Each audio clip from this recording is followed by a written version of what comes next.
ہمارے آقا و مولا جناب محمد رسول اللہ صلی اللہ علیہ وسلم اس دنیا میں تشریف لانے والے سب سے آخری نبی ہیں۔ آپ کے بعد اب اس دنیا میں کوئی بھی نیا نبی آنے والا نہیں۔ اللہ تعالیٰ نے حضور اکرم صلی اللہ علیہ وسلم کو قصر نبوت کی آخری اینٹ قرار دیا ہے۔ جیسے ہی حضور اکرم صلی اللہ علیہ وسلم کی بعثت ہوئی وہ قصر نبوت مکمل ہو گئی۔ اب اس دنیا کو کسی بھی نئے نبی کی حاجت اور ضرورت نہیں ہے۔ اسی وجہ سے اس امت کا اجماعی عقیدہ ہے کہ حضور اکرم صلی اللہ علیہ وسلم آخری نبی ہیں۔ آپ کے بعد کوئی بھی نیا نبی اس دنیا میں آنے والا نہیں۔ امت کے اس اجماعی عقیدے کی دلیل قرآن کے اندر بھی موجود ہے، احادیث مبارکہ کے اندر بھی موجود ہے، اور امت کے اجماع کے اندر بھی موجود ہے۔ قرآن میں اللہ تعالیٰ ارشاد فرماتا ہے ما کان محمد ابا احد من رجالکم ولکن رسول اللہ وخاتم النبیین، کہ محمد عربی صلی اللہ علیہ وسلم تمہارے مردوں میں کسی کے بھی باپ نہیں، ولکن رسول اللہ، لیکن وہ اللہ کے رسول ہیں، وخاتم النبیین، اور نبیوں میں سب سے آخر میں تشریف لانے والے ہیں۔ تو امت کا جو اجماعی عقیدہ تھا اس عقیدے کی پہلی دلیل قرآن مقدس کی یہ آیت مبارکہ ہے۔ اسی طرح نبی اکرم صلی اللہ علیہ وسلم نے متعدد مقامات پر فرمایا لا نبی بعدی، کہ میرے بعد اب کوئی بھی نیا نبی نہیں آنے والا ہے۔ تو امت کے اجماعی عقیدے کی دوسری دلیل احادیث مبارکہ کے اندر موجود لا نبی بعدی کی صراحت ہے۔ اسی طرح صحابہ کرام رضی اللہ تعالی عنہم سے لے کر اس امت کے آخری شخص تک ہر ایک فرد کا یہ اجماع ہے اس بات پر کہ ہم حضور اکرم صلی اللہ علیہ وسلم کو آخری نبی مانتے ہیں۔ تو ختم نبوت کا جو عقیدہ ہے اس عقیدے کی تیسری دلیل امت کا اجماع اور امت کا تواتر ہے۔ یہ تین شرعی اور نقلی دلیلیں ہیں جو حضور اکرم صلی اللہ علیہ وسلم کی ختم نبوت کا اعلان کر رہی ہیں۔ اور صرف یہ شرعی اور نقلی دلیلیں ہی نہیں، بلکہ اگر عقل سے پوچھا جائے تو عقل بھی یہی کہتی ہے، بار بار کہتی ہے کہ حضور پاک صلی اللہ علیہ وسلم کے بعد اب کسی بھی نئے نبی کے آنے کی گنجائش اس دنیا کے اندر باقی نہیں، یا یوں کہہ لو کہ عقل بار بار یہ اعلان کر رہی ہے کہ حضور اکرم صلی اللہ علیہ وسلم کے بعد اس دنیا کو اب کسی بھی نئے نبی کی حاجت اور ضرورت ہی باقی نہیں رہ گئی۔ جو کار نبوت تھا حضور اکرم صلی اللہ علیہ وسلم نے اس کار نبوت کو مکمل کر دیا ہے۔ اب اس دنیا کو کسی بھی نبی کی حاجت باقی ہی نہیں رہ گئی۔ سوال یہ ہوتا ہے کہ عقل نے یہ کیسے باور کیا کہ حضور آخری نبی ہیں؟ عقل یہ کیسے تسلیم کر رہی ہے کہ حضور پاک صلی اللہ علیہ وسلم کے بعد آخری نبی کی گنجائش نہیں نکلتی؟ تو مولانا قاسم نانوتوی رحمۃ اللہ علیہ نے اپنی مایا ناز کتاب تحذیر الناس کے اندر حضور کی ختم نبوت کو عقلی دلیل سے ثابت کیا ہے کہ آپ کے بعد کسی بھی نئے نبی کا آنا یہ محال ہے۔ حضرت نانوتوی رحمۃ اللہ علیہ نے جو دلیل دی ہے اس دلیل کو سمجھنے کے لیے سب سے پہلے ہم تحذیر الناس کے ایک دوسری بحث کو سمجھیں۔ مولانا قاسم نانوتوی رحمۃ اللہ علیہ نے اپنی کتاب کے اندر دلیلوں کے ایک انبار کے ذریعے سے یہ ثابت کیا ہے کہ حضور اکرم صلی اللہ علیہ وسلم کی نبوت یہ تمام نبیوں میں سب سے اعلیٰ، سب سے اولیٰ اور سب سے برتر ہے۔ حضور پاک صلی اللہ علیہ وسلم کی جو لائی ہوئی شریعت ہے، لایا ہوا دین ہے، یہ دنیا کے تمام ادیان و مذاہب میں سب سے اعلیٰ، سب سے اولیٰ ہے۔ اور حضور پاک صلی اللہ علیہ وسلم پر نازل ہونے والی جو کتاب ہے، جو قرآن ہے، جو وحی ہے، یہ وحی بھی تمام ادیان و مذاہب، تمام آسمانی کتابوں میں سب سے اعلیٰ، سب سے اولیٰ ہے۔ یعنی حضور پاک صلی اللہ علیہ وسلم کی ذات سب سے اعلیٰ، حضور کی شریعت سب سے اعلیٰ، اور حضور پر نازل ہونے والی وحی بھی سب سے اعلیٰ ہے۔ دلیلوں کے ایک انبار سے سب سے پہلے حضرت مولانا قاسم نانوتوی رحمۃ اللہ علیہ نے اس بات کو ثابت کیا۔ جب یہ بات دلیلوں سے ثابت ہو گئی تو اب مولانا قاسم نانوتوی رحمۃ اللہ علیہ دلیل عقلی کے طور پر، دلیل عقلی کے ذریعے حضور کی ختم نبوت کا اعلان کر رہے ہیں۔ یعنی دنیا کو یہ بتا رہے ہیں کہ حضور کی ختم نبوت صرف شرعی دلیلیں اور نقلی دلیلوں میں منحصر نہیں، بلکہ اگر عقل سے پوچھا جائے تو عقل بھی کہتی ہے کہ حضور کی صلی اللہ علیہ وسلم کی نبوت یہ آخری نبوت ہے۔ مولانا قاسم نانوتوی رحمۃ اللہ علیہ کی دلیل عقلی کو سمجھنے کے لیے ہم یہی 3 بات اپنے ذہن میں مستحضر رکھیں۔ پہلی بات، حضور اکرم صلی اللہ علیہ وسلم کی ذات، آپ کی نبوت تمام نبیوں میں سب سے اعلیٰ و اولیٰ ہے۔ حضور کی شریعت تمام ادیان و مذاہب میں سب سے اعلیٰ و اولیٰ ہے، اور حضور پر نازل ہونے والی کتاب اور وحی تمام آسمانی کتابوں اور تمام وحی میں سب سے اعلیٰ اور سب سے اولیٰ ہے۔ یہ 3 باتیں ہم اپنے ذہن میں رکھیں، ان 3 باتوں کو مستحضر رکھیں، اور اب مولانا قاسم نانوتوی رحمۃ اللہ علیہ کی دلیل سنیں۔ مولانا قاسم نانوتوی رحمۃ اللہ علیہ کی دلیل کو ایک آسان سی مثال کے ذریعے سے سمجھانے کی کوشش کر رہا ہوں۔ مثلا میں نے یہاں بیٹھ کر حضور پاک صلی اللہ علیہ وسلم کی ختم نبوت کا اعلان کیا کہ حضور پاک صلی اللہ علیہ وسلم کے بعد اب کسی بھی نئے نبی کے آنے کی گنجائش ہی باقی نہیں رہ گئی، امکان ہی باقی نہیں رہا۔ میری یہ بات سن کر مجمع میں سے 2 لوگ یہاں سے کھڑے ہوئے اور 2 لوگ یہاں سے کھڑے ہوئے، اور ان چاروں نے یہ دعویٰ کیا کہ نہیں، حضور پاک صلی اللہ علیہ وسلم کے بعد بھی نئے نبی کی گنجائش اور امکان باقی رہتا ہے۔ میں نے ان چاروں سے سوال کیا کہ اچھا یہ بتاؤ، حضور اکرم صلی اللہ علیہ وسلم کی نبوت و بعثت کے بعد جس نئے نبی کے امکان کی بات کر رہے ہو، اس نبی کی شریعت حضور کے مطابق ہوگی یا مخالف ہوگی؟ میرے اس سوال پر ادھر کے جو 2 لوگ تھے انہوں نے پھٹ سے فوراً کہا کہ حضور کے موافق ہوگی، اور ادھر کے جو لوگ تھے انہوں نے کہا نہیں، مخالف ہوگی۔ میں نے کہا ٹھیک ہے بھائی، سب سے پہلے ادھر کے لوگوں سے سمجھتے ہیں۔ ذہن میں رکھیے کہ ادھر کے لوگوں نے کہا کہ اس نئے نبی کی شریعت حضور کی شریعت کے موافق ہوگی، اور ادھر کے لوگوں نے کہا ہے کہ اس نئے نبی کی شریعت حضور کی شریعت کے مخالف ہوگی۔ تو سب سے پہلے مخالف والوں سے نپٹتے ہیں۔ میں نے ان میں سے پہلے سے پوچھا، اچھا یہ بتاؤ، حضور اکرم صلی اللہ علیہ وسلم کے بعد جب ایک نیا نبی آئے گا تو اس نئے نبی کی شریعت پر عمل کیا جائے گا، تو ہماری شریعت کا کیا ہوگا؟ ہماری شریعت کے متعلق تمہارا کیا نظریہ ہے؟ تو اس نے کہا کہ ہماری شریعت بھی باقی رہے گی اور اس نئے نبی کی بھی شریعت باقی رہے گی۔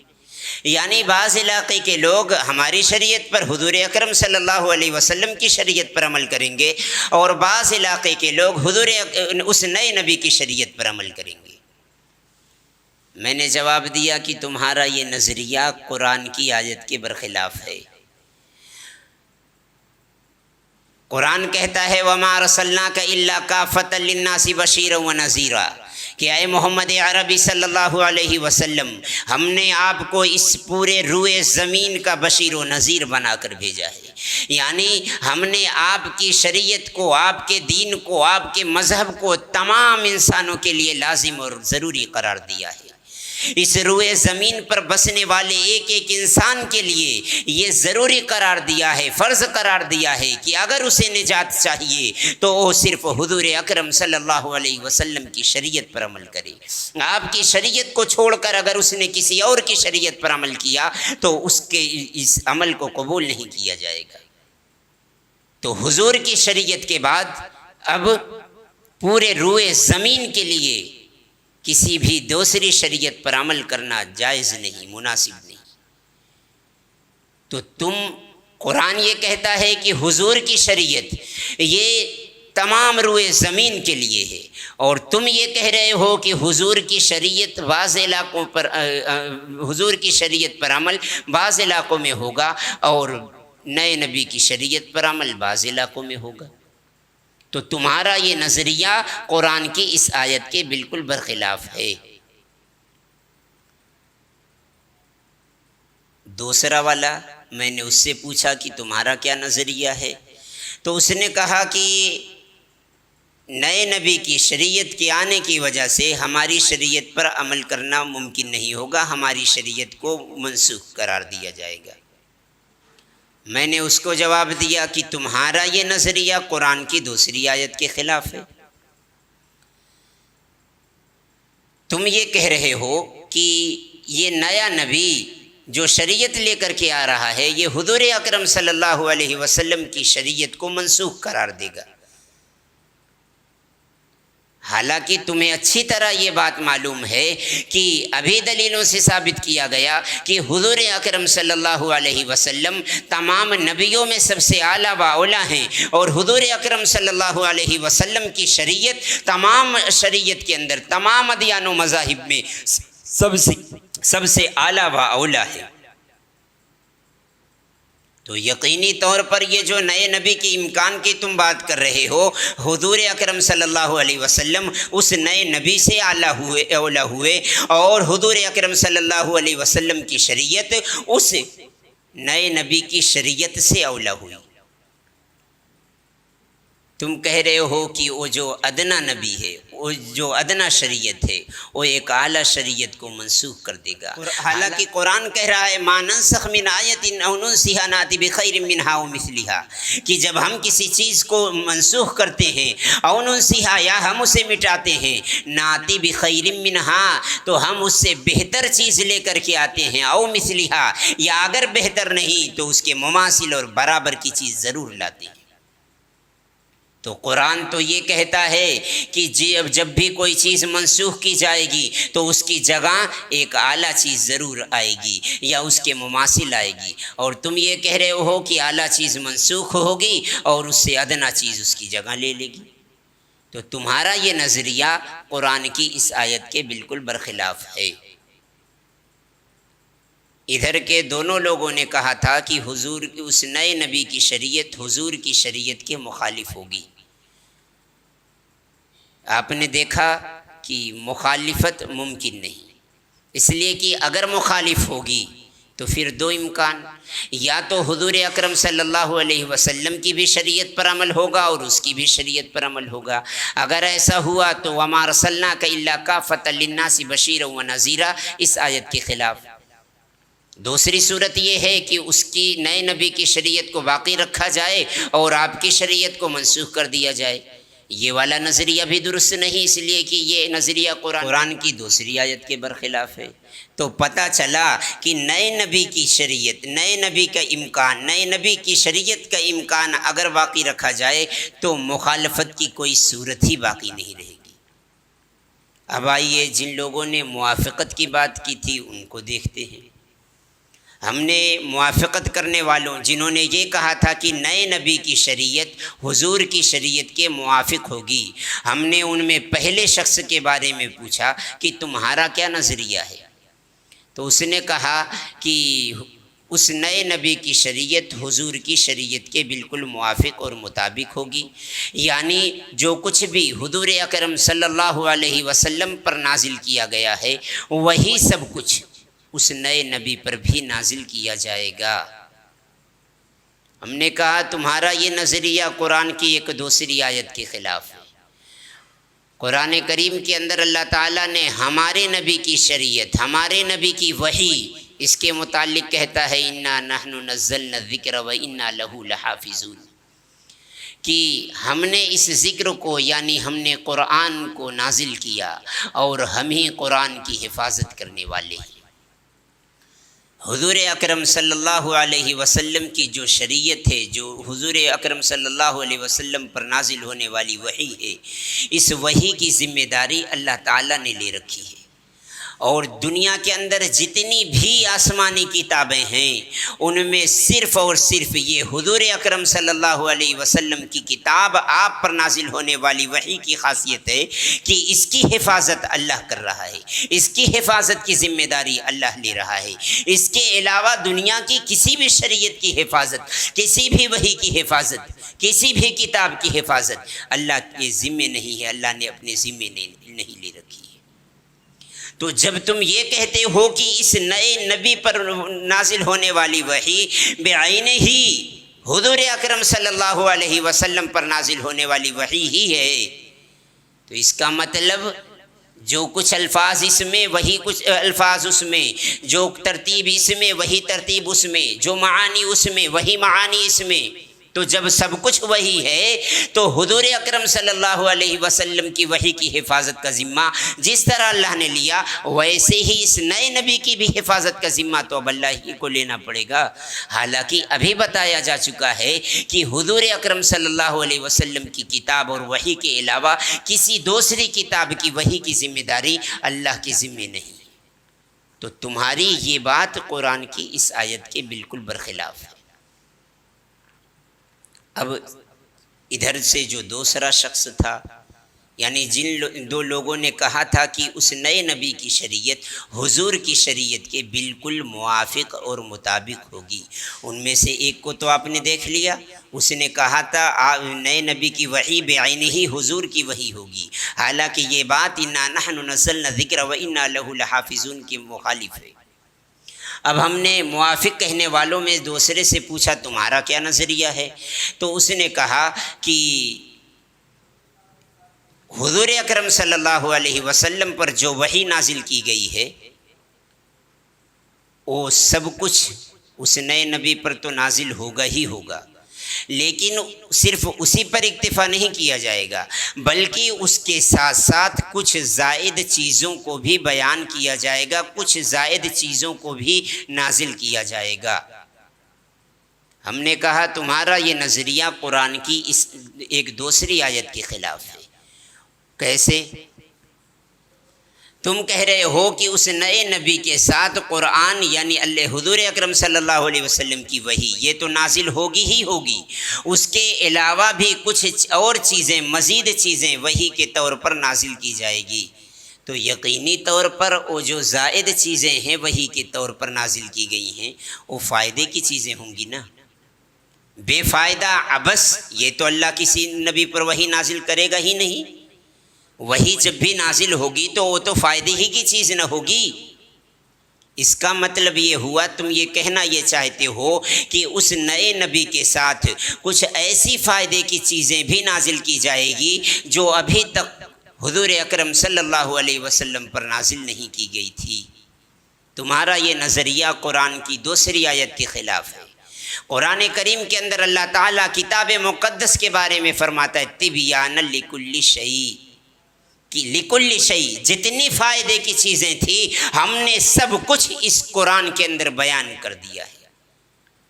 تو قرآن تو یہ کہہ رہا ہے کہ جتنی بھی فائدے کی چیزیں تھیں ہم نے سب کچھ قرآن کے اندر بیان کر دیا، حضور کے اوپر حضور اکرم صلی اللہ علیہ وسلم کے اوپر ہم نے اس کو وحی کر دیا، اور تم یہ کہہ رہے ہو کہ کچھ فائدے کی چیزیں ایسی ہیں جو نئے نبی کے ساتھ نازل کی گئی ہیں، حضور کے ساتھ نازل نہیں کی گئی۔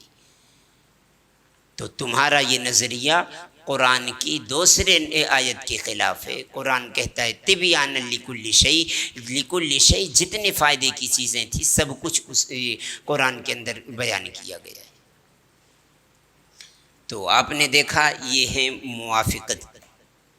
یہ وہ لوگ تھے جنہوں نے کہا تھا کہ اس نئے نبی کی شریعت نبی کی شریعت کے موافق ہوگی۔ ان کی بھی باتیں یہ کیا ہے؟ درست نہیں۔ موافق کہنے والے اگر یہ کہتے ہیں کہ وحی بعینہ ہی وہی ہوگی جو حضور پر نازل کی گئی، تو یقیناً اس کی حفاظت بھی اللہ کو کرنی پڑے گی، اور یہ انا نحن نزلنا الذکر وانا لہ لحافظون کے خلاف ہے۔ اور اگر یہ موافق کہنے والوں نے اگر یہ کہا کہ نہیں، حضور کی جو وحی ہوگی وہ تو اس پر نازل ہوگی ہی ہوگی، لیکن اس کے ساتھ دوسری بھی چیزیں نازل کی جائیں گی، تو یہ قرآن کی دوسری آیت تبیانا لکل شیء کے مخالف ہوگی۔ تو پتہ چلا موافق کہنے والوں کی باتیں بھی قرآن کے کیا ہے؟ مخالف ہے۔ تو نئے نبی کا جو امکان ہے، حضور اکرم صلی اللہ علیہ وسلم کے بعد جو نئے نبی کے آنے کی بات ہے، یا تو وہ موافق ہوگا حضور کے، یا تو وہ مخالف ہوگا۔